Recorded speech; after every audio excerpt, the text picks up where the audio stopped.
Sisyo Gaida, visitor ng community ng San Sullivan Providence, galing Italy, Reverend Father King, Father Facundo, Father Stefan, Brother Anthony, Kawawat Adan, kasama niya, mga parents na mga kandidata, ang presidente ng Pastoral Council, ang kanyang kasama, ang tao taga rito po, magandang gabi po sa iyong lahat. Happy Fiesta po na Our Lady of Lourdes po, at Happy Valentine Days po sa iyong lahat. Sino may pula ay masaya. Wala. Okay. Dalawang bahagi, taon-taon makasama sa Fiesta ng Lourdes po.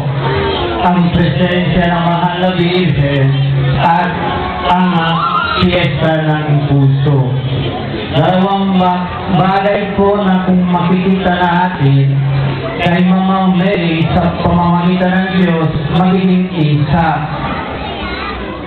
The Lord of God loved the world that sent His only Son.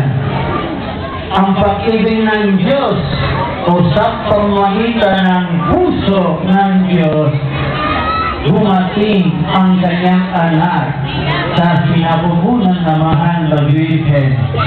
Yun po ang connection, Maria at ang puso.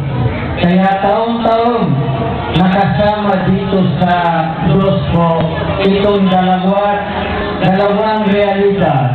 Ang Diyos, ang kanyang pag-ibig, at ang puso ng tao. Kay Kristo at sa pamamagitan ni Maria, naging isa.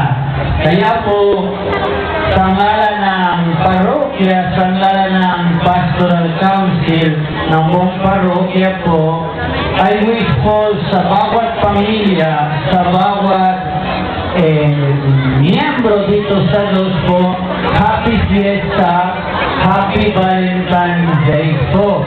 Lalo-lalo po, hiningi ko po ang biyaya, ang palaspag mula sa Diyos sa bawat inyo. Sana po ang puso natin ay palagi malapit sa Diyos, malapit sa Mahal na Birhen, at malapit sa kapwa-tao.